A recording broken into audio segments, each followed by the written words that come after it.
স্বৈরাচার যারা আমার জমিনের উপরে আমার মানুষের উপরে রাজত্ব চালিয়েছে তারা আজকে কোথায় কোথায় সেই অহংকারীরা? সেদিন তো বলবেন, কিন্তু দুনিয়ার মাঝেও স্বৈরাচার যারা অহংকারী যারা তাদের শাস্তি পৃথিবীর বুকেও দেন, আর সেদিন তো দিবিনি। যাদের তর্জনী হেননে লক্ষ কোটি কোটি মানুষ উঠতো আর বসতো, তাদের জিল্লাতির সঙ্গে আল্লাহ রাব্বুল আলামিন কতজনকে বিদায় করে দিলেন। ফুলের মালা নিয়ে কুলাতে পারে নাই, পা থেকে শুরু করে গলা পর্যন্ত ফুলের মালা দিয়া ডুবাই দিল ভক্তরা। আবার আল্লাহ রাব্বুল আলামিন এমন শাস্তি দিলেন, ফুলের মালার পরিবর্তে জুতার মালা নিয়ে জেলের মধ্যে ঢুকাইয়া দিলেন। কিয়ামতের ময়দানে আল্লাহর কসম করে বলছি, সেদিন জাহান্নামীদের ভীষণ কষ্ট হবে, আর জান্নাতীদের জন্য অত্যন্ত আসান হবে, অবস্থাটা খুবই আরামের হবে। নবীজি বলেন, এক ফরজ নামাজ, এক ওয়াক্ত ফরজ নামাজ আদায় করতে যে সময়টুকুন লাগে, কিয়ামতের মাঠের এই সময় এত বড় বিরাট লম্বা সময় জান্নাতীদের জন্য এরকম হালকা হয়ে যাবে। সুবহানাল্লাহ। হযরত আবু সাঈদ খুদরী রাদিয়াল্লাহু তাআলা হাদিস কেন বর্ণনা করেছেন, এক ওয়াক্ত নামাজ, একটা ফরজ নামাজ পড়তে যতটুকুন সময় লাগে এতটুকুন সময়ের ভেতরে জান্নাতীদের কারবার শেষ হয়ে যাবে। সুবহানাল্লাহ বিহামদি। আর ওদের কারবার তো শেষই হবে না। ওয়া ইয়াউমা তাশাক্কাকুস সামাউ বিল গামামি ওয়া নুজিলাল মালাইকাতু তানজিলা। ওরা ফেরেশতা দেখতে চায়। সেদিন আসমান সমূহ বিদীর্ণ হয়ে মেঘ পুঞ্জ বেরিয়ে আসবে, আত্মপ্রকাশ করবে। তার ভেতর থেকে ফেরেশতারা ক্রমাগত নাজিল হতে থাকবে। আর অবস্থাটাই হবে, আল মুলকু ইয়াউমা ইযিনিল হাক্কু লিররহমান ওয়া কানা ইয়াওমান আলাল কাফিরিনা আসীরা। আর সেদিনে বাদশাহী হবে কেবলমাত্র রহমানের। ওয়া কানা ইয়াওমান আলাল কাফিরিনা আসীরা। আর সেই কিয়ামতের দিন, সেই সময়টা হবে কাফেরদের জন্য বড়ই কঠিন। এখানে কিয়ামতের কিছু কথা বলা হচ্ছে, কিছু আভাস দেওয়া হচ্ছে যে আসমান সমূহ বিদীর্ণ হয়ে মেঘ পিণ্ড বেরিয়ে আসবে এবং তার থেকে ক্রমাগত ফেরেশতারা নাজিল হতে থাকবে। আল্লাহর হাবিব বলেছেন, কেউ যদি কিয়ামতের দৃশ্য দেখতে চায় সেজন্য সূরা ইজা শামসু কুবিরাত ওয়া ইজা সামাউ ফাতারাত, ইজা সামাউ শাক্কাত, এই সূরাগুলি যেন পড়ে, তাহলে কিয়ামতের দৃশ্য তার চোখের সামনে প্রতিভাত হবে। কিয়ামতের দৃশ্যটা আসলে কেমন হবে সেই সূরাগুলি তেলাওয়াত করলে সে বুঝতে পারবে। যেমন আল্লাহ পাক বলছেন, إذا السماء فطرت وإذا الكواكب انتثرت وإذا البحار فجرت وإذا القبور بعثرت। যখন আকাশসমূহ চূর্ণ বিচূর্ণ হয়ে যাবে আর তারকাসমূহ বিক্ষিপ্ত হয়ে পড়বে, সমুদ্র মহাসমুদ্রগুলি দীর্ণ বিদীর্ণ হয়ে যাবে, কবরগুলি সব উদ্গীরণ করে দেবে, তার মধ্যে যা আছে সে সবগুলি। আবার আল্লাহ পাক বলেন, ইজাশ শামসু কুবিরাত ওয়া ইযান নুজুমুন কাদারাত ওয়া ইযাল জিবালু সুয়্যিরাত। সূর্য যখন ঢেকে যাবে, তারকাগুলি যখন বিপর্যস্ত হয়ে যাবে, আর পাহাড়গুলি যখন চালিয়ে দেওয়া হবে, এই দৃশ্য তোমরা দেখতে পাবে।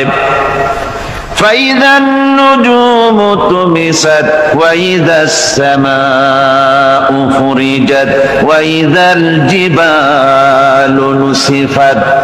সেদিন অবস্থা এমন হবে, সমস্ত তারকাগুলি স্তিমিত হয়ে যাবে আর আকাশসমূহ দীর্ণ বিদীর্ণ হয়ে যাবে, আর দেখতে পাবে পাহাড়গুলি সমস্ত পাহাড়গুলিকে উড়িয়ে দেওয়া হবে। আবার অবস্থা আরো কি হবে, فإذا বারিকাল বাসারু ওয়া খাসাফাল কামারু ওয়া জুমিআশ শামসু ওয়াল কামার। যখন চক্ষু বিস্ফারিত হয়ে যাবে মানুষের, চাঁদ আর সূর্য নিষ্প্রভ হয়ে যাবে, সব একাকার হয়ে যাবে, চন্দ্র এবং সূর্য তার অস্তিত্বকে হারিয়ে ফেলবে। শুধু তাই নয়, ওয়াহুমিলাতিল আরদু ওয়াল জিবালু ফাদুক্কাতা দাক্কাতাও ওয়াহিদা। জমিন ও পাহাড়গুলির মধ্যে সংঘর্ষ লাগিয়ে দেওয়া হবে, আর তা এক ধাক্কায় জমিন এবং সমস্ত পাহাড়গুলি চূর্ণ বিচূর্ণ হয়ে যাবে। সুবহানাল্লাহ ওয়া বিহামদিহি। আল্লাহ রাব্বুল আলামিন বলছেন, এইভাবে করে কিয়ামতের দৃশ্য, বিভীষিকাময় দৃশ্য তোমরা দেখতে পাবে। আর সেদিনের রাজত্বটা কার হবে? আল মুলকু ইয়াউমাইযিনিল হাক্কু লির-রাহমান। সেদিনের রাজত্ব হবে কেবলমাত্র রহমানের। অর্থাৎ যেসব কৃত্রিম বাদশাহী দেখে তোমাদের চোখে ধাঁধা লেগে গিয়েছে, তোমাদেরকে দুনিয়ার বাদশাহী দেখে তোমরা ধোঁকায় পড়ে গিয়েছো, এসব বাদশাহী কিছুই টিকবে না সেদিন। সেদিন শুধু বাদশাহী থাকবে একমাত্র আল্লাহ পাকের। কার থাকবে বাদশাহী? যারা বলেন কার? আল্লাহ রাব্বুল আলামিন যখন কিছুই থাকবে না, ঘোষণা করবেন লিমানিল মুলকুল ইয়াউম লিল্লাহিল ওয়াহিদুল কাহ্হার। আজকে কার রাজত্ব? চারিদিক থেকে আওয়াজ আসতে থাকবে, পরাক্রমশালী আল্লাহ রাব্বুল আলামিন রাজত্ব। আর কারণ নয়, হাদিস শরীফে এসেছে, বুখারী মুসলিম শরীফের হাদিসে এসেছে, আল্লাহর নবী বলেন আল্লাহ রাব্বুল আলামিন তখন তার এক হাতে আকাশ মণ্ডলীকে ধারণ করবেন, আর এক হাতে জমিনকে ধারণ করবেন। আকাশ মণ্ডলী এক হাতে, জমিন এক হাতে। এভাবে আল্লাহ রাব্বুল আলামিন বলবেন, আইনাল জাব্বারুন আইনাল মুতাকাব্বিরুন। কোথায় সেই স্বৈরাচারীরা? কোথায় সেই দুর্বিনীত অহংকারী স্বৈরাচার যারা আমার জমিনের উপরে, আমার মানুষের উপরে রাজত্ব চালিয়েছে? তারা আজকে কোথায়? কোথায় সেই অহংকারীরা? আল্লাহ পাক সেদিন যে বলবেন, সেদিন তো বলবেন, কিন্তু দুনিয়ার মাঝেও স্বৈরাচার যারা, অহংকারী যারা, তাদের শাস্তি পৃথিবীর বুকেও দেন। আর সেদিন তো দিবেনি। কত স্বৈরাচার আমরা দেখলাম, কত অহংকারী দেখলাম, যাদের তর্জনী হেননে লক্ষ কোটি কোটি মানুষ উঠতো আর বসতো। তাদের জিল্লাতির সঙ্গে আল্লাহ রাব্বুল আলামিন কতজনকে বিদায় করে দিলেন। ফুলের মালা নিয়ে কুলাতে পারে নাই, পা থেকে শুরু করে গলা পর্যন্ত ফুলের মালা দিয়া ডুবাই দিল ভক্তরা। আবার আল্লাহ রাব্বুল আলামিন এমন শাস্তি দিলেন, ফুলের মালার পরিবর্তে জুতার মালা নিয়ে জেলের মধ্যে ঢুকাইয়া দিলেন। ঠিক কিনা গণ? অহংকারী আর স্বৈরাচার যারা হয়, আল্লাহ পাক এভাবে তাদের দৃষ্টান্ত দেখিয়ে দেন। আমরা কত দেখলাম, 9 বছরের রাজা, 10 বছরের সাজা। পৃথিবীর মুখে যারা অহংকার করে, যারা স্বৈরাচার হয়, আল্লাহর আইনকে যারা বৃদ্ধঙ্গুষ্টি প্রদর্শন করে, আল্লাহ পাক তাদের জমিনেও দেখান। এখানে চূড়ান্ত ফয়সালা আল্লাহ করেন না, আসল ফয়সালার জায়গা তো আছেই, তবে এখানে নমুনা দেখায় দেন। কিন্তু মুশকিল হচ্ছে, ইতিহাসের সবচাইতে বড় শিক্ষা হলো, ইতিহাস থেকে মানুষেরা শিক্ষা গ্রহণ করে না। একজনে যে কাম করে বিপদে পড়ে, আর একজন এসে আবার সেই পথেই অগ্রসর হয়, নিশ্চিত মৃত্যুর পথে। আমার বন্ধুগণ, আল্লাহ পাক বলছেন সেই দিন আমার রাজত্ব হবে, আর কারো রাজত্ব হবে না। ওয়া কানা ইয়াওমান আলাল কাফিরিনা আসীরা। আর ওই দিনটা, ওই কিয়ামতের দিন হবে কাফেরদের জন্য সবচাইতে কঠিন। সবচাইতে কঠিন হবে কাদের জন্য? কাফেরদের জন্য। কাফের কারা? কাফের হচ্ছে তারা যারা নাকি আল্লাহর আইনকে অস্বীকার করেছে, আল্লাহকে অস্বীকার করেছে, আল্লাহর আইনকে অস্বীকার করেছে। ওরা কি? কাফের। কুফর শব্দের অর্থ হচ্ছে গোপন করা। এই জন্য অন্ধকার রাতকে আরবিতে কাফের বলা হয়েছে, অর্থাৎ যা সব জিনিসকে অন্ধকার দিয়ে ঢেকে দেয়। তো কুফর হচ্ছে সেই জিনিস যা মহাসত্যকে ঢেকে দেয়, সত্যকে মহাসত্যকে ঢেকে দেয় যেই জিনিস, সেটাকে কুফর বলা হয়। আর এই কাফের অন্ধকারে ঘুরে মরে, সে কোন আলোর খোঁজ পায় না। আল্লাহ রাব্বুল আলামিন বলেন, কাফেরদের কথা এখন শোনাচ্ছেন আল্লাহ পাক, ওয়াল্লাযীনা কাফারু আউলিয়াউহুমুত তাগুতু ইউখরিজুনাহুম মিনান নূরি ইলাজ যুলুমাত। যারা কাফের, যারা কুফরি অবলম্বন করেছে, তাদের সাহায্যকারী আর পৃষ্ঠপোষক হচ্ছে তাগুত। তাগুত বলা হয় সেই শক্তিকে যে শক্তি শুধু নিজেই আল্লাহর আইন অমান্য করে বসে থাকে না, বরং অন্যদেরকেও আল্লাহর আইন অমান্য করতে বাধ্য করে। ওদেরকে আরবিতে কি বলা হয়? তাগুত বলা হয়। আর এই তাগুতি শক্তি, এই তাগুত হয় তার সাহায্যকারী, যা তাকে আলো থেকে টেনে অন্ধকারের ভেতরে নিয়ে যায়। আর কাফের হচ্ছে আল্লাহ পাকের ভাষায়, অর্থাৎ কোরআনের ভাষায়, কাফের হচ্ছে সবচাইতে নিকৃষ্ট প্রাণী, সবচাইতে নিকৃষ্ট জীব। মহাসত্যকে যারা অস্বীকার করেছে, যারা আল্লাহকে মানে না, যারা আল্লাহ কোরআনকে মানে না, যারা ইসলামকে স্বীকার করে না, তারা সবচাইতে নিকৃষ্ট প্রাণী। আল্লাহ রাব্বুল আলামিন বলেন, ইন্না শাররাদ দাওয়াবি ইনদাল্লাহিল্লাযীনা কাফারু ফাহুম লা ইউমিনুন। নিশ্চয়ই আল্লাহর জমিনে সব বিচরণশীল জীব যত আছে, আল্লাহ বলছেন আমার জমিনে বিচরণশীল জীব যত আছে, তার মধ্যে সবচাইতে নিকৃষ্ট প্রাণী হলো যারা ঈমান আনে নাই, যারা বিশ্বাস করে না আমি আল্লাহকে, যারা পরকালকে বিশ্বাস করে নাই, যারা কোরআনকে বিশ্বাস করে নাই, যারা ইসলামকে বিশ্বাস করে নাই, পৃথিবীর মধ্যে তারা সবচাইতে নিকৃষ্টতম প্রাণী।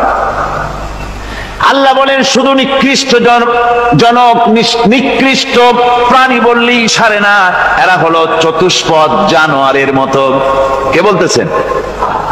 আমি বলছি না, কিন্তু আল্লাহ পাক বলতেছেন চতুষ্পদ জানোয়ারের মতো কাফেরেরা। وَمَثَلُ الَّذِينَ كَفَرُوا كَمَثَلِ الَّذِي يَنْعِقُ بِمَا لَا يَسْمَعُ إِلَّا دُعَاءً وَنِدَاءً।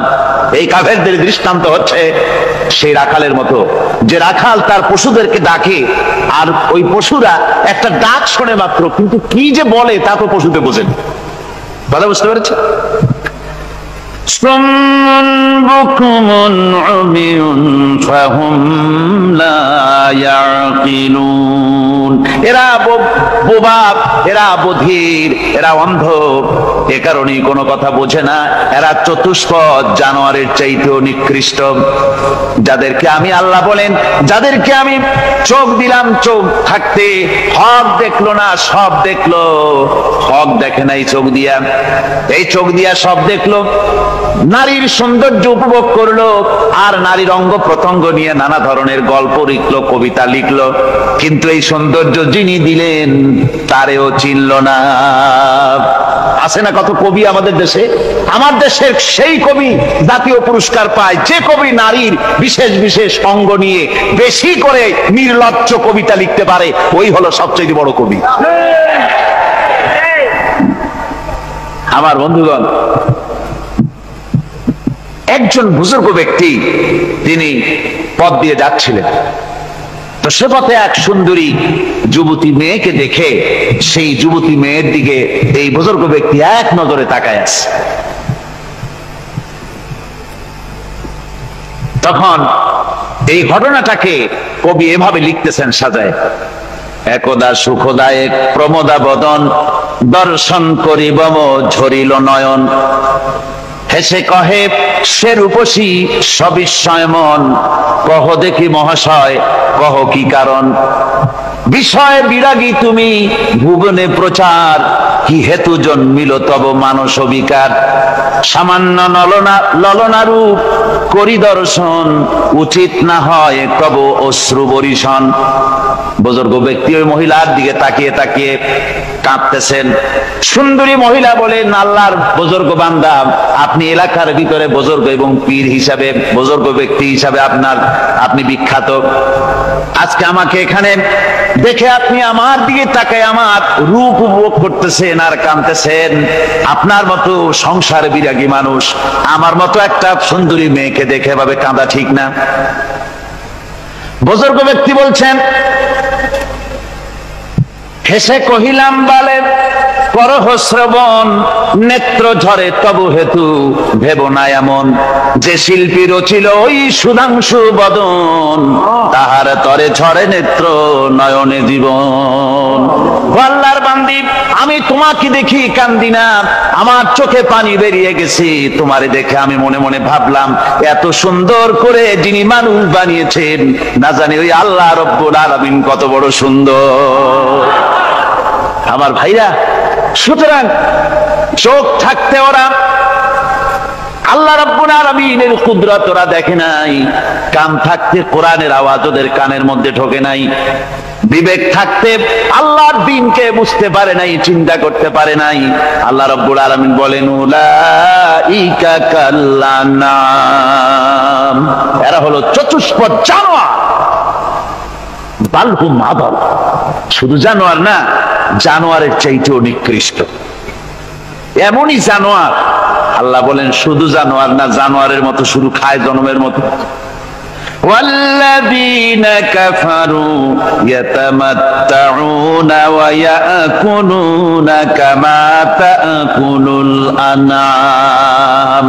এই কাফেরগুলির কাম শুধু ফুর্তি করা, গান বাজনা, নাটক, গল্প, এই সব কাজ তাদের। নামাজ নাই, রোজা নাই, আল্লাহর চিন্তা নাই, তাহাজ্জুদ নাই, পরহেজগারি নাই, শুধু গান আর নাচ। দেখেন না ফুর্তি। এই যে 1 জানুয়ারি রাত 12টার সময় আমার ঘুম ভেঙে গেল, এই যেখানে আমি ছিলাম, বিকট আওয়াজ। আমি মনে করলাম পাশের বাড়ি বুঝি ডাকাত পড়ছে।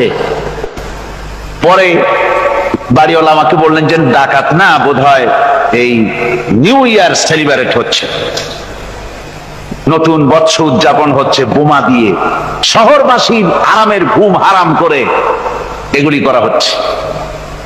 এ তো গেল 1 জানুয়ারি। আর যখন আমাদের নিজেরটা যখন আসে, অর্থাৎ 1 বৈশাখ, তখন দেখছেন অবস্থা 1 বৈশাখে।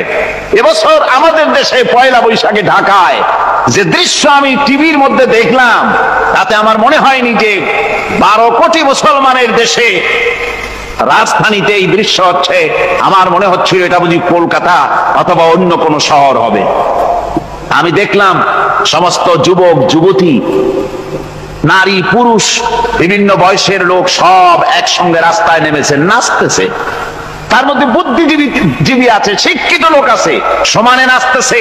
আর তাদের মুখোশ পরা, বানরের মুখোশ, কুকুরের মুখোশ, শূকরের মুখোশ, ঘোড়ার মুখোশ, পাতি শিয়ালের মুখোশ, এই মুখোশ পরে এভাবে নাচতেছে। আমি চিন্তা করলাম, নববর্ষের সাথে কুত্তার মুখোশের সম্পর্ক কি? নববর্ষের সাথে পাতি শ্রীগালের মুখোশের সম্পর্ক কি? তাহলে ওরা কি বলতে চায় যে আগামী বছরটা আমরা কুত্তার ভূমিকায় অ্যাক্টিং করব, অথবা শ্রীগালের মতো ধূর্তামি করব জাতির সাথে? তারপরে কি করলো? সকাল বেলায় যুবক যুবতী 1 বৈশাখ সূর্য উদয়ের আগে রমনা লেকের পাড়ে গিয়ে সব দাঁড়িয়েছে বাসন্তী রঙের শাড়ি পরে। তারপরে সেখানে দাঁড়িয়ে সূর্য উদয়ের পানে তাকিয়ে সকাল বেলায় ভাবে করজোর করে বলছে, এসো হে নববৈশাখ স্বাগতম হে। নববৈশাখ অলক্ষে বোধহয় এটা শুনে বলতেছে, বাবাজিরা আমারে ডাকতেছো, অপেক্ষা করো, আমি আসতেছি। আমারে ডাকতেছো, আমি আসতেছি, কোমরে গামছা বেঁধে আসতেছি, 225 মাইল স্পিডে আসতেছি, 30 ফুট উঁচু জলোচ্ছ্বাস নিয়ে আসতেছি, নববৈশাখের মজা সাত চাকায়। আমার ভাইরা, মুসলমান নববর্ষ উদযাপনের সাথে মুসলমানের কিসের সম্পর্ক? মুসলমান যদি এই দিন উদযাপনই করে তাহলে তাকে করতে হবে ফজরের নামাজ পড়বে। মুসলমান নববর্ষ উদযাপন করবে, ফজরের নামাজ পড়বে, তারপরে কোরআন শরীফ তেলাওয়াত করবে, দরুদ শরীফ পড়বে, আল্লাহর দরবারে হাত তুলে বলবে রব্বুনা রাব্বিন, একটি বছর পার করে দিলাম, নাফরমানি ছাড়া কিছুই তো করি নাই, বিগত বছরে যা করেছি মাফ করে দাও, আগামী বছরটা গোটা জাতি আর দেশের জন্য কল্যাণকর মঙ্গলময় করে দাও। এটাই তো বলা উচিত ছিল নাকি বলে? তা না করে, তা না বলে, বৈশাখের পরিচালককে না দেখে সরাসরি বৈশাখকে আহ্বান করা হয়েছে। আর বৈশাখ আহ্বান করার মজা জনমের মতো দেখাই দিয়েছে। আল্লাহ রাব্বুল আলামিন তাই বলেন, কাফেররা তাদের কাজ হলো শুধু খাওয়া, তারা এমন খাওয়া খায় জনমের মতো খায়। ইয়াকুলুনা কামা তাকুলুল আনাম, জানোয়ারে যেমন খায় ওই রকম খায়। তার মানে খায়, একটু বিসমিল্লাহ কয় না, খায়া যখন ছেড়ে দেয় তখন আলহামদুলিল্লাহ বলে না, বাহাত দিয়ে খায়, আবার বাহাত দিয়ে খায়। ডাব একটা কাটলো, বিসমিল্লাহ নাই, খাইলো, দুই চার ঢোক খাইয়া পুরা ডাবটার ফেলাই দিল। ডাবটা কি তোমার বাজান তৈরি করছিল নাকি? একটু বিসমিল্লাহ বললা না, একটু শুকরিয়া আদায় করলাম। আমি গত এই ডিসেম্বর গেল, ডিসেম্বরের 16 তারিখ আমেরিকা থেকে এসেছি। ওখানে দেখলাম তারা প্রতি নভেম্বর মাসের শেষ বৃহস্পতিবার থ্যাঙ্কস গিভিং ডে অবজার্ভ করে। তা আমি জিজ্ঞেস করলাম থ্যাঙ্কস গিভিং ডে জিনিসটা কি? ওরা বলল এটা হচ্ছে এই যে গড আমাদেরকে সারা বছর ভালো খাওয়াইছে, আমাদেরকে ভালোভাবে পড়াইছেন, সুন্দর রেখেছেন, এই জন্য আমরা গডকে থ্যাঙ্কস দেই নভেম্বরের এই শেষ দিনটিতে। সারা বছরের ভালো খাইছি, ভালো থাকছি, এই জন্য গভর্নমেন্টকে মানে গডকে থ্যাঙ্কস দিলাম।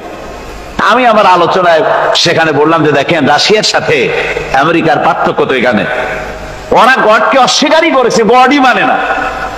আর এরা গডের নামাজ রোজা বা ইবাদত কিছু করুক আর না করুক, গডের অন্তত একটা ধন্যবাদ দেয়।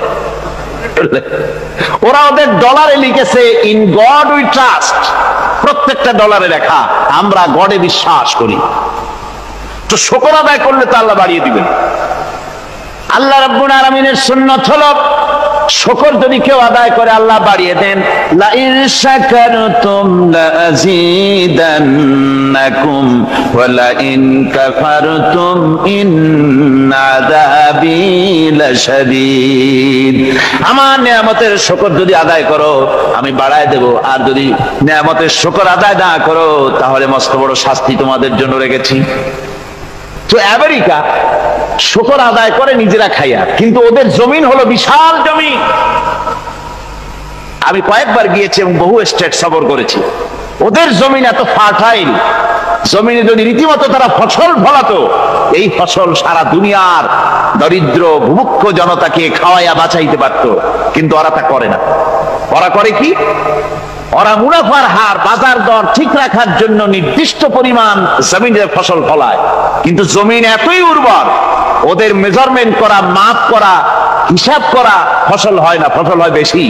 তখন বাড়তি ফসলকে তারা প্রতি বছর লক্ষ লক্ষ টন আলু আর গমকে তারা সমুদ্রে নিক্ষেপ করে। তাদের আলু এবং গম সেই সময় তারা নিক্ষেপ করে সমুদ্রে যখন ইথিওপিয়া, সুদানে মানুষ না খেয়ে মরছে। পৃথিবীর বিভিন্ন দেশে মানুষ ক্ষুধার যন্ত্রণায় যখন চিৎকার করছে, আর তাদের এই চিৎকারে আকাশ বাতাস ভারী হয়ে যাচ্ছে, তখন ওরা এই কামটি করছে। তাই আমি ওই প্রথম দিন বলেছিলাম যে রাশিয়া যেমন খান খান হয়েছে, অস্তিত্ব বিলুপ্ত হয়েছে আল্লাহর সাথে নাফরমানি করার কারণে। আপনারা বলতে পারেন কমিউনিজম কি একটা সহজ ব্যাপার? একটা বিরাট শক্তি পৃথিবীর বুকে, কত দেশ তারা ডমিনেট করতেছিল। কোনো যুদ্ধ নাই, কোনো রক্তপাত নাই, বিনা ধাক্কায়, বিনা বাতাসে, বিনা ঝড়ে বিশাল মহিরুহু চিৎপটাং। এটা হলো কেন? কেন হলো রাশিয়ার এই দশা? আমি লালদিঘির ময়দানে বলে গেছিলাম, আমি চিন্তা করে যেটা পাইছি সেটা হচ্ছে দুনিয়ার সমস্ত মতবাদ আল্লাহকে কোনো না কোনো প্রকারে স্বীকার করে। তার কথা মানুক আর না মানুক, আছে একটা কিছু এতটুকুন বলে যে আল্লাহ আছেন বা গড আছে বা একটা কিছু আছে। কমিউনিজম সমাজতন্ত্র হলো পৃথিবীর একমাত্র নিকৃষ্ট মতবাদ, যে মতবাদ সরাসরি আল্লাহকে অস্বীকার করেছে, বলেছে আল্লাহ নাই, দেয়ার ইজ নো গড। তারা ধর্মকে আফিম বলেছে। আল্লাহ পাক তাই কোন যুদ্ধ ছাড়া, কোন মারামারি ছাড়া, কোন রক্তপাত ছাড়া এই বিশাল শক্তিকে উৎকারে উড়িয়ে দিলেন, তুলার মতো হয়ে, গোটা রাশিয়া তুলার মতো হয়ে, পেঁজা তুলা, ধোনা তুলার মতো হয়ে সব উড়ে চলে গিয়েছে, অস্তিত্ব বিলুপ্ত হয়ে গিয়েছে। কিন্তু আমাদের দেশের খুচরা কমিউনিস্টরা এখনো স্বপ্ন দেখে।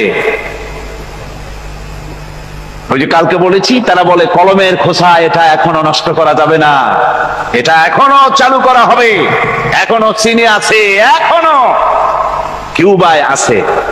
ওই কিউবা থেকে, চীন থেকে ফিদেল কাস্ট্রোর একটু আওয়াজ শোনে, চীন থেকে মিস্টার ব্যাং না কি জানি না, ব্যাং, এর আওয়াজ শোনে আর তাই মনে করে এ বুঝি সমাজতন্ত্রের বিজয়ের গান। না, চীন থেকে আর কিউবা থেকে যে আওয়াজ আজকে উঠতেছে, এই আওয়াজ সমাজতন্ত্রের বিজয়ের আওয়াজ নয়, এটা হলো সমাজতন্ত্রের মরণ যন্ত্রণার গোঙানির আওয়াজ। কাজী এরা দুনিয়ার বুকে শুধু আনন্দ এবং ফুর্তি করে, আল্লাহর হককে, আল্লাহকে চিনতে তারা ব্যর্থ হয়েছে। আল্লাহ রাব্বুল আলামিন বলেন, অবিশ্বাসীদের কৃতকর্ম, তাদের কাজগুলি, তাদের কর্মফল সব নিষ্ফল হয়ে যাবে। والذين كفروا أعمالهم كسراب بقيعة يحسبه الظمآن ماء। আল্লাহ পাক বলেন, কাফের যারা, অবিশ্বাসী যারা, যারা আমাকে অস্বীকার করেছে, অবিশ্বাস করেছে, তাদের আমলগুলি হলো মরুভূমির মধ্যে মরীচিকার মতো। মরুভূমির মরীচিকা, মানুষ যখন মরুভূমির ভিতর দিয়ে যায়, পানির পিপাসা লাগে, দূরে দেখে পানি চিকচিক করতেছে, আর ওই মরীচিকা যেটাকে সে পানি মনে করেছিল, হাত্তা ইযা জাআহু লাম ইয়াজিদহু শাইআ, যেটাকে সে পানি মনে করে ছুটতেছিল, যখন কাছে গেল আল্লাহ পাক বলেন কিছুই সেখানে পায় না, শুধু মরীচিকা, বালু আর বালু। এরকম করে যারা আমার দিনকে অস্বীকার করেছে, আমাকে অস্বীকার করেছে, তারা যত ভালো কাজ করুক আর যাই করুক না কেন, তাদের কৃত কর্মগুলি এভাবে সব নিষ্ফল। এ হলো এক কথা। 2 নম্বরের কথা হলো, ওরা মনে করেছিল সমাজতন্ত্র শান্তি দেবে, কমিউনিজম শান্তি দেবে, সোশ্যালিজম শান্তি দেবে, ক্যাপিটালিজম শান্তি দেবে। এই শান্তির চিন্তা করে অগণিত মানুষকে হত্যা করে সমাজতন্ত্রের রাজত্ব যখন কায়েম করলো, 70 বছর চলে গেল, তারপরে তারা দেখলো হাত্তা ইযা জাআহু লাম ইয়াজিদহু শাইআ, কিচ্ছুই পেল না। তারা ক্ষুধার যন্ত্রণায় মরলো, কাপড় নাই, খাবার নাই। তারা ওই রাশিয়া থেকে, চেকোস্লোভাকিয়া থেকে, যুগোস্লাভিয়া দিয়া, রোমানিয়া থেকে, হাঙ্গেরি এবং পোল্যান্ড আর মঙ্গোলিয়া থেকে, সেখানে সমাজতন্ত্র তাড়াতে আমরা যাই নাই। আমরা সেখানে সমাজতন্ত্রের বিরুদ্ধে তাফসীর করি নাই, ব্যাখ্যা করি নাই, বক্তব্য রাখি নাই। ওই সব দেশ থেকে সমাজতন্ত্র তাড়াইছে কে? তাড়াতে পারেন কে? আল্লাহ পাক। নবীরাও পারেন না, বিশ্বাস করুন, নবীরাও হেদায়েত করতে পারেন না। ইন্নাকা লা তাহদি মান আহবাবতা। হে রাসূল, আপনি যাকে পছন্দ করেন, ভালোবাসেন, পছন্দ করেন হেদায়েত হোক, আপনি হেদায়েত করতে পারবেন না। কার কথা? আল্লাহ। হেদায়েতের মালিক কে? আল্লাহ। আল্লাহ আল্লাহ, তিনি হচ্ছেন হেদায়েতের মালিক। নবীরা, আম্বিয়া আলাইহিস সালাম, সাহাবায়ে কেরাম, উলামায়ে কেরাম, তানারা হচ্ছেন ইরাতুত তারিক, ওনারা রাস্তা দেখাতে পারেন। আর ঈসা লিলাল মাতলুব, টার্গেটে হেদায়েতে পৌঁছে দেওয়ার মালিক হচ্ছেন একমাত্র আল্লাহ সুবহানাহু ওয়া তাআলা। প্রত্যেক দিন প্রতি নামাজের প্রতি রাকাতে আমরা এই হেদায়েত আল্লাহর কাছে চাই। কার কাছে?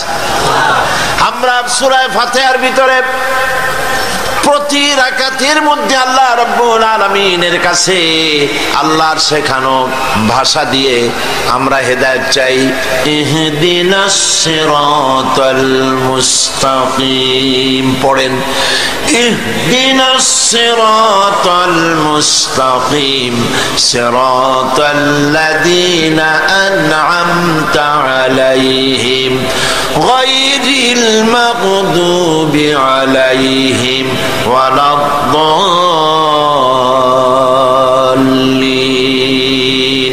আমিন। আল্লাহ আমাদেরকে হেদায়েত দাও, হেদায়েতের রাস্তা দেখাও, সহজ সরল পথ আমাদের দেখাও। সুতরাং হেদায়েত দিবেন আল্লাহ পাক। যেই পথে হেদায়েত দিবেন সেই পথের কাছে যাব না, হেদায়েত পাবো? কি খাইলে পেট ক্ষুধা লাগছে, কি খাইলে ক্ষুধা নিবারণ হবে? সোজা কথা, তা বলতে আবার শরম করে নাকি? ভাত রুটি এগুলো খাইলেই তো পেট ভরবে। ক্ষুধা লেগেছে, যা খেলে পেট ভরবে তার কাছে যাব না। আমার মতো পাগল আর কেউ হবে নাকি? তৃষ্ণা লেগেছে, কি পান করলে পিপাসা মিটবে? সেই পানির বাড়ির দ্বারও যাব না। যে কাজ করবে তার মতো পাগল আর আছে নাকি?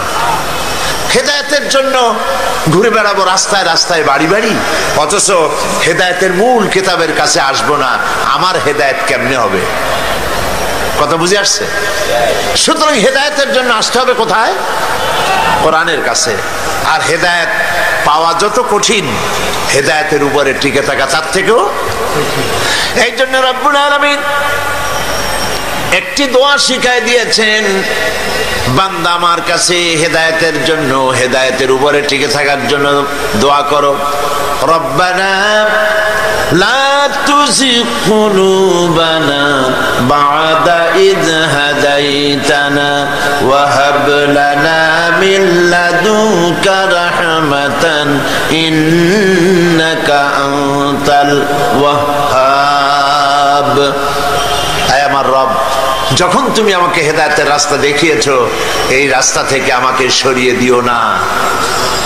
বলেন আমিন, বলেন আমিন। তাহলে হেদায়েতের মূল রাস্তা হলো কোরআন। এই কোরআন দিয়েই নবী করিম সাল্লাল্লাহু আলাইহি সাল্লাম একটি জাতিকে, একটা মরা জাতিকে জিন্দা করছিলেন। সুবহানাল্লাহ বলেন। মরা জাতি মানে চরিত্রের দিক থেকে মরা।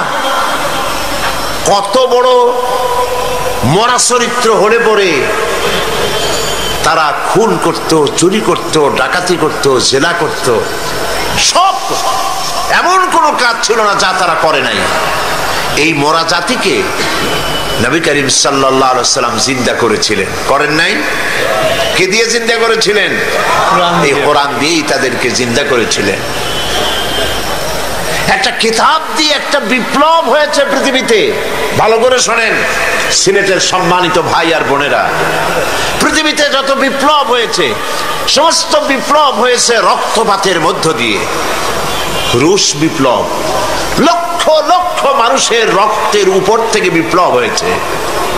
এখনো গণকবর আবিষ্কার হচ্ছে, লক্ষ লক্ষ মানুষের হাড্ডি গুড্ডি পাওয়া যাচ্ছে। পৃথিবীতে যত বিপ্লব হয়েছে রক্তের মধ্য দিয়ে বিপ্লব। আর ইসলামের বিপ্লব হয়েছে একখানা কিতাব দিয়ে। তাও সুবহানাল্লাহ বলবেন না? একখানা কিতাব দিয়ে একটা বিপ্লব হয়ে গেল। মানুষের জীবনের মোড় ঘুরে গেল, মানুষের জীবনের লক্ষ্য উদ্দেশ্য সব মূল পথে ফিরে এলো এই কোরআন দিয়ে। আপনারা জানেন স্কুল কলেজ ইউনিভার্সিটিতে সিলেবাসে অনেক বই থাকে। সিলেবাসের এতগুলি বই পড়ে তারপরে কি তৈরি হয়? বিজ্ঞান, বিজ্ঞান পড়তেছে, দর্শন পড়তেছে, অঙ্ক পড়তেছে, ভূগোল পড়তেছে, ইতিহাস পড়তেছে, সাহিত্য পড়তেছে। সিলেবাসের এত বই পড়ে পড়ে কি তৈরি হচ্ছে? ভালো বেশি হচ্ছে না খারাপ বেশি হচ্ছে? আপনারা বলেন। খারাপ বেশি হচ্ছে। অস্ত্রধারী হচ্ছে, চোর, ডাকাত, গুন্ডা, ধর্ষণের সেঞ্চুরি করতে পারে এরকম সাহসী ছেলে তৈরি হচ্ছে।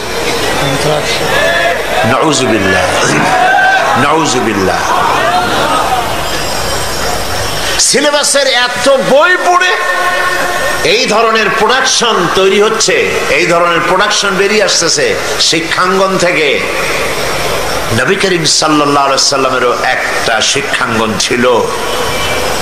সেই শিক্ষাঙ্গন, সেই বিশ্ববিদ্যালয়ের নাম আমি আমার আলোচনার মধ্যে বলি। নবী করিম সাল্লাল্লাহু আলাইহি সাল্লামের বিশ্ববিদ্যালয়ের নাম ছিল আল হেরা ইউনিভার্সিটি। এই আল হেরা ইউনিভার্সিটির ভাইস চ্যান্সেলর ছিলেন মুহাম্মদ রাসূলুল্লাহ সাল্লাল্লাহু আলাইহি ওয়াসাল্লাম, আর চ্যান্সেলর স্বয়ং আল্লাহ রাব্বুল আলামিন। সিলেবাস ছিল, সিলেবাসে কিতাব ছিল মাত্র 2 খানা।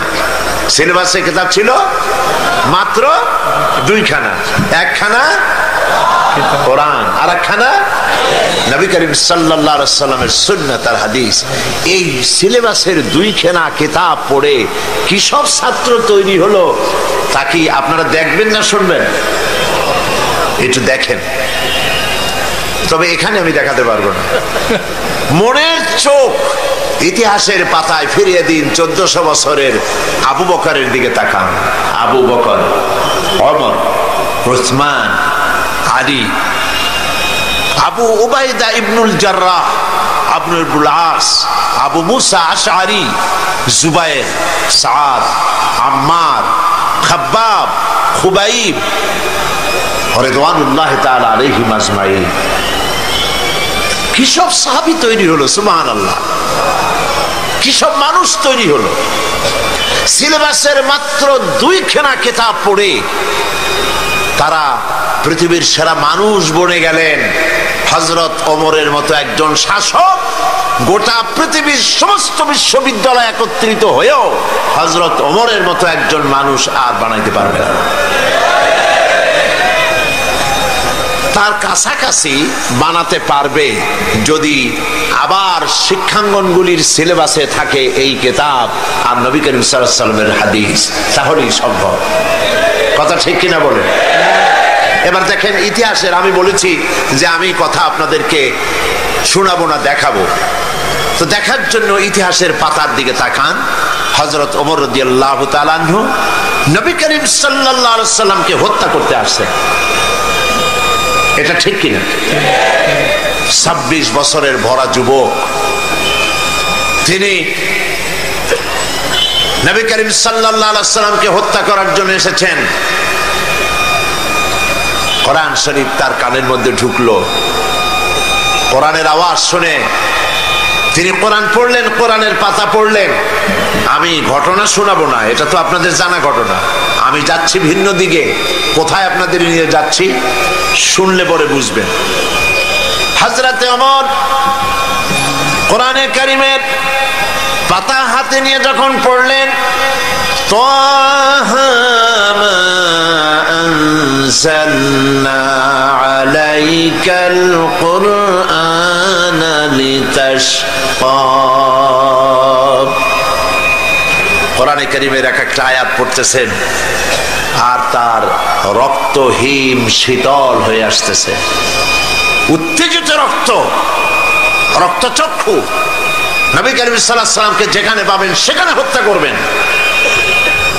এখন এক একটা আয়াত তেলাওয়াত করছে, শক্তি নিস্তেজ হয়ে আসতেছে, রক্তহীন শীতল হয়ে যাচ্ছে।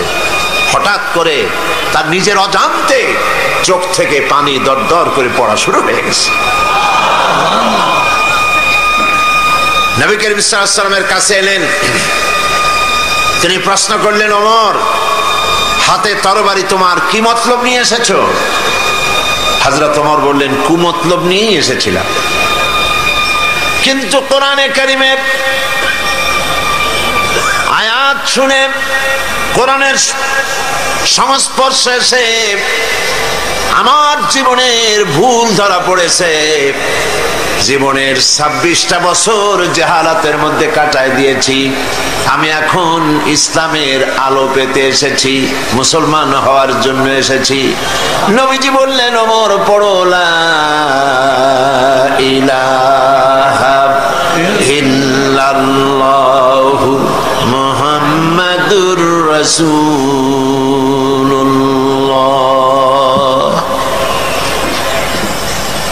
যিনি আসলেন নবী করিম সাল্লাল্লাহু আলাইহি ওয়াসাল্লামকে হত্যা করতে, তার সম্পর্কে এমন এক সময় এলো যখন নবীজি মন্তব্য করলেন। নবীজি যখন নবুয়ত সম্পর্কে কথা বলতে গিয়ে কথা বললেন, লা নবিয়্যা বাদি ওয়ালা রাসূলা, আমার পরে নবীও হবে না, রাসূলও আসবে না। যদি আমার পরে কেউ নবী হতো লাকানা ওমর, ওমরকে আল্লাহ পাক অবশ্যই নবী বানিয়ে দিতে। লক্ষ্য করেছেন হযরত ওমর কোথায় ছিলেন আর কোথায় চলে গেলেন? কিতাবে এসেছে হযরত ওমর রাদিয়াল্লাহু তাআলা আনহুর জামানায়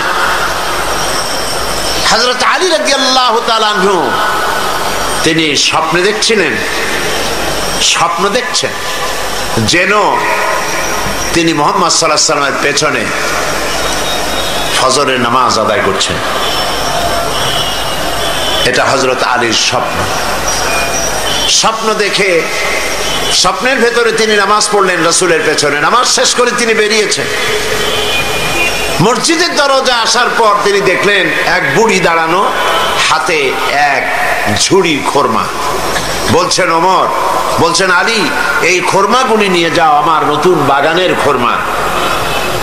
নবী করিম সাল্লাল্লাহু আলাইহি ওয়াসাল্লামকে দিবে, তিনি নিজে খাবেন এবং সাহাবায়ে কিরামদেরকে দিবেন। এতে করে আমার বাগানে আল্লাহ পাক বরকত দান করবেন। হযরত আলী ভিতরে ঢুকলেন। স্বপ্ন না বাস্তব? স্বপ্ন দেখতেছেন, আপনারা খেয়াল রাখেন। কিন্তু নবী করিম সাল্লাল্লাহু আলাইহি ওয়াসাল্লামের কাছে গিয়ে হযরত আলী পাত্রটি দিলেন আর ওই মহিলার কথা শোনালেন।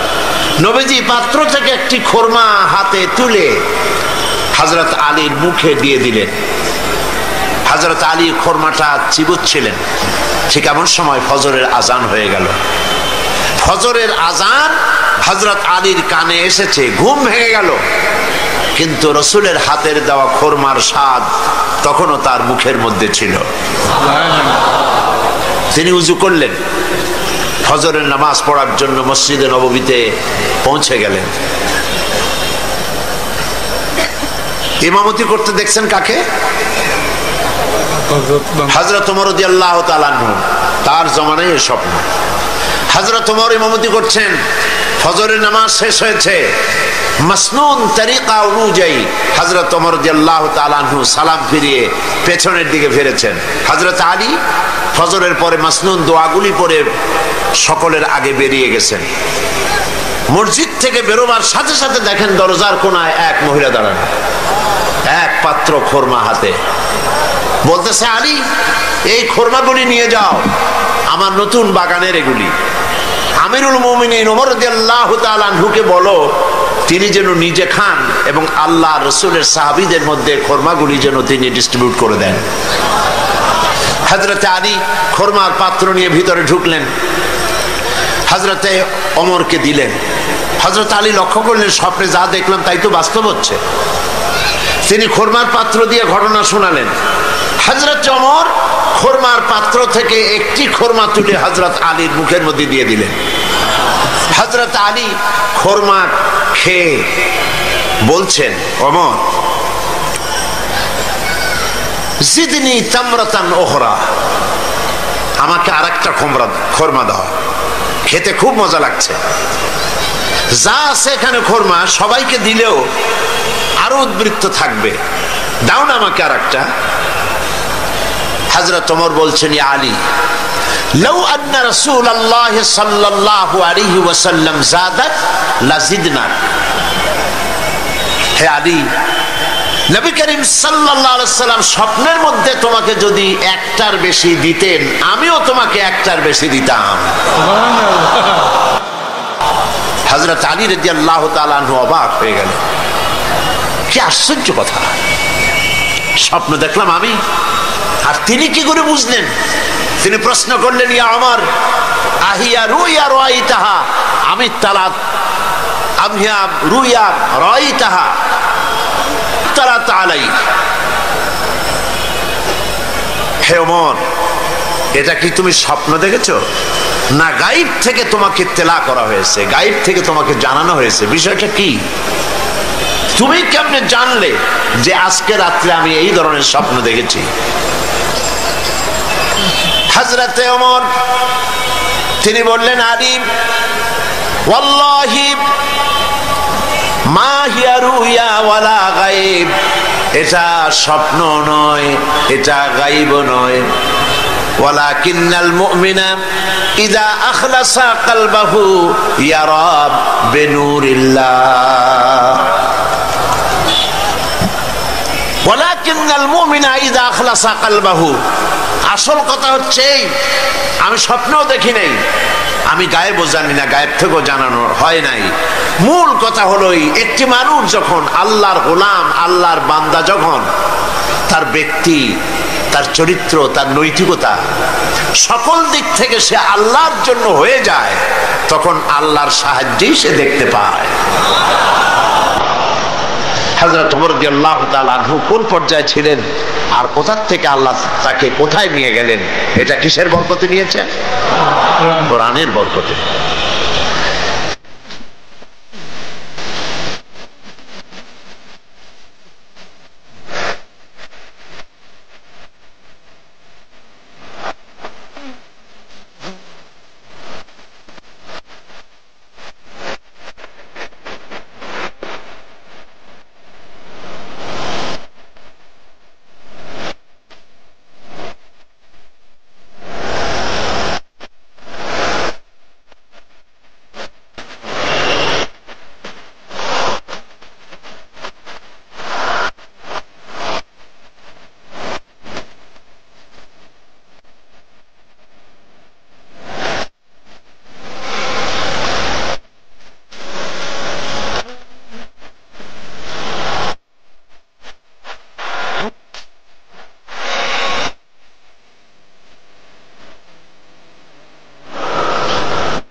আপনি